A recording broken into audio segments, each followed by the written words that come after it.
In 1965, when I was in the war with Pakistan, I was newly married. And my wife and I communicated by writing letters. And in those days, letters took 7 to 10 days each way. Now, when I go shopping, within an hour, my wife calls me on the mobile and she says, "Where are you? What are you doing?" Blah, blah, blah. Same wife. Bless her. Today is her birthday, by the way, and she's 75.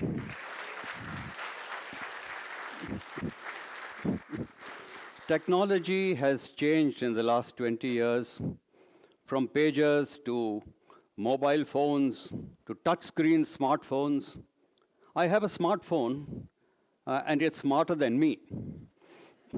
When I switch it on in the morning, before I can speak, it says, "Hello, Moto."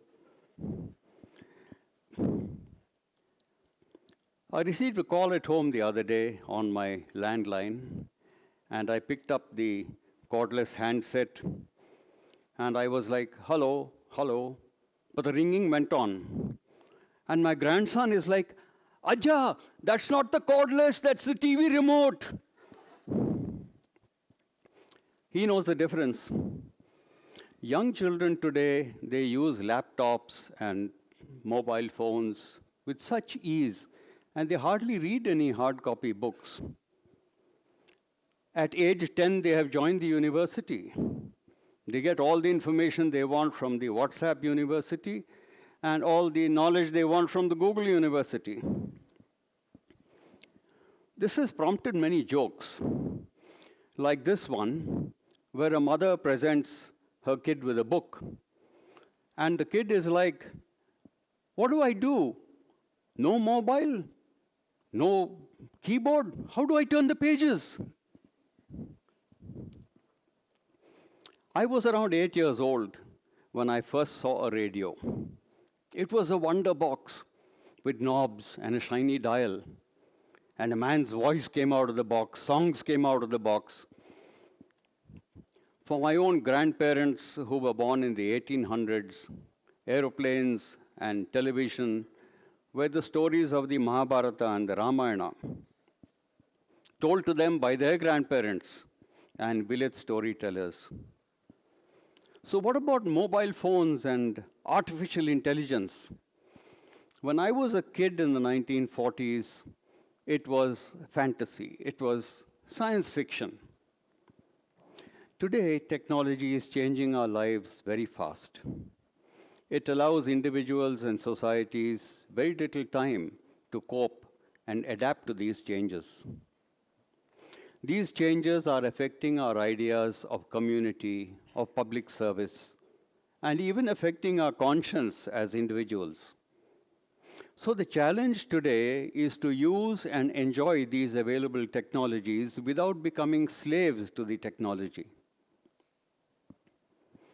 I will try to show why community service is necessary for us to benefit from the conveniences and advantages which this digital age has to offer us. So let's go on a trip into the future. Join me on my personal time machine, and we will go many decades into the future. So we are now in the future. We meet a young man. His name is Bhavishan. He is a normal young man, educated, a man of his times, educated and smart, like you people sitting here. He knows how to leverage the technologies which are available to him. And like every educated person, Bhavishan has a robot in his home, efficiently doing all the household chores like cooking and washing and cleaning. He has named the robot Rajanna. And Robot Rajanna is always alert. He is always observant. And he is intelligently helping Bhavishan in every way. Bhavishan has a few friends, and he mostly communicates with them through thought-driven technologies. He is generally cheerful when at work or with his friends, but in his private moments, he sometimes feels a sense of unease. One evening, just back from a normal workday, Bhavishan is sitting alone with a drink in his hand, flipping the holographed pages of his family tree. The family tree is in the form of a diary which some forefather had transcribed. The family tree was started by an ancestor named Atitan. And Bhavishan could make out that Atitan was a farmer with a small farm, and he had learned from his father how to run the farm and work on the farm and look after his family. But Atitan was a little different because he had informally learned how to read and write in his youth. He lived a simple life, and he had leisure time to spend with his family, with his neighbors.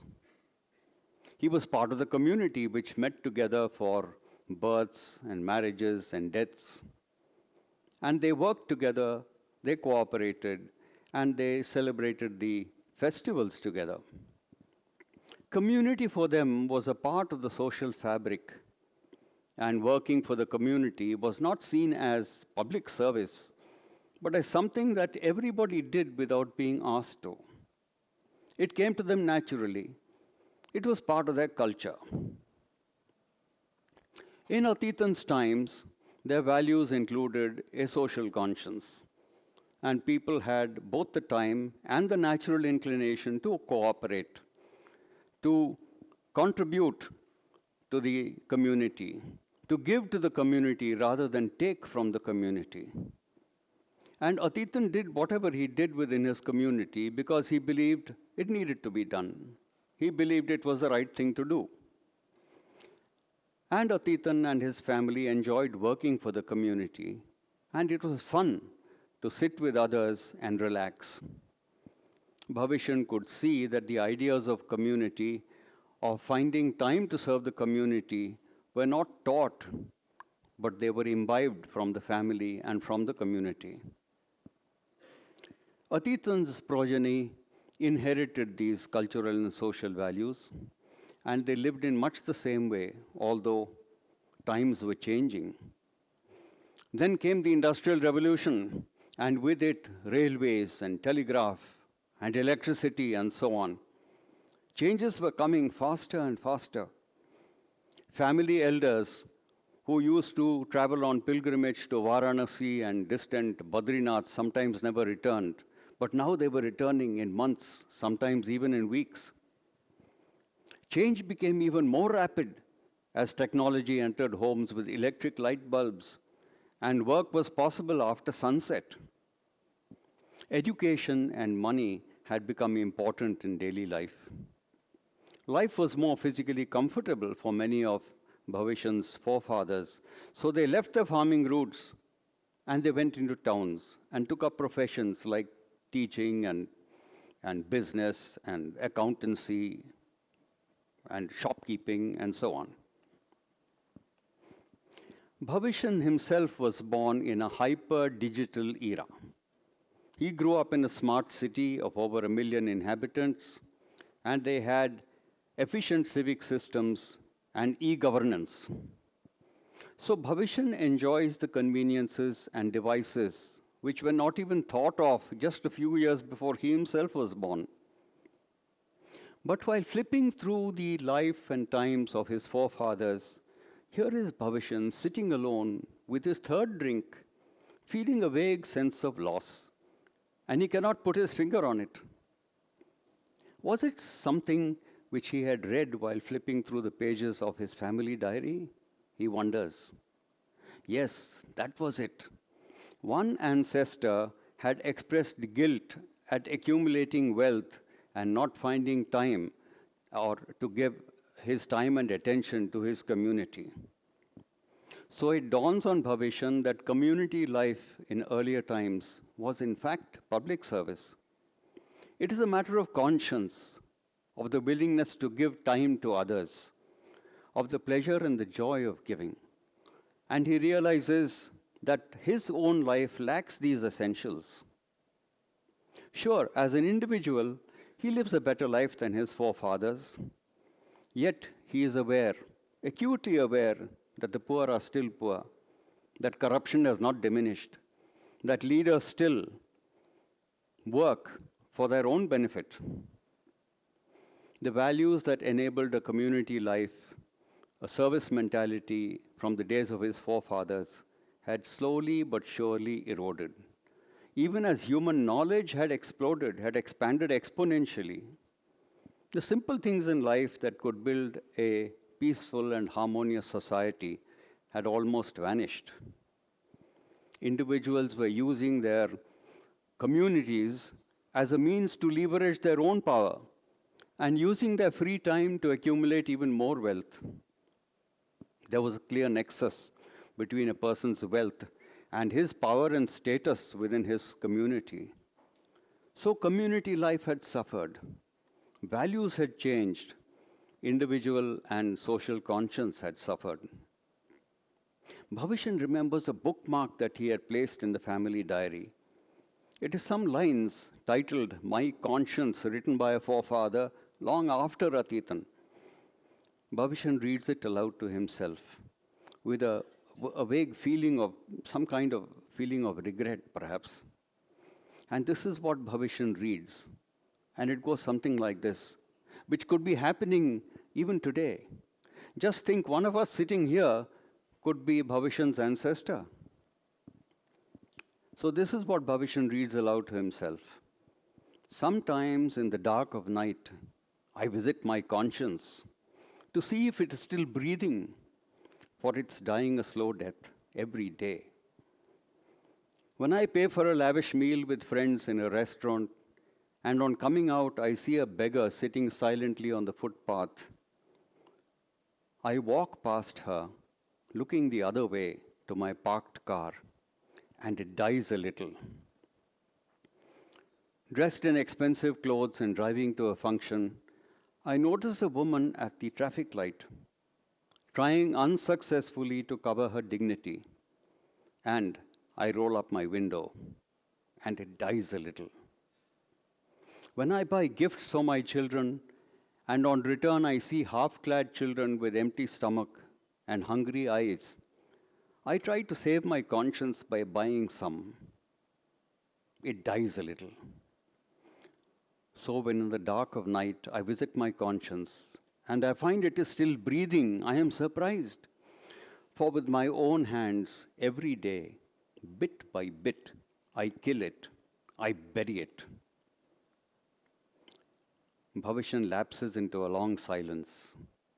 He realizes that he has almost lost his own conscience and that he himself is responsible for it. He wants to serve his community. He wants to do what is called public service. And his conscience stirs. He knows there are millions of humans, biological persons like himself, who are less fortunate than himself, economically, educationally, socially. And he decides that he must go for his personal fulfillment by acting according to his conscience and helping people around him. This, he thinks, would remedy his loneliness in a world which is dominated by machines, dominated by humanoid robots. In order to serve Bhavishan's routine needs and perform his daily chores and make his life comfortable, Robert Rajana had been recording obediently Bhavishan's every action, Bhavishan's every word, even Bhavishan's thoughts and thought processes. Now when Bhavishan thinks of reclaiming his conscience, something frightening happens.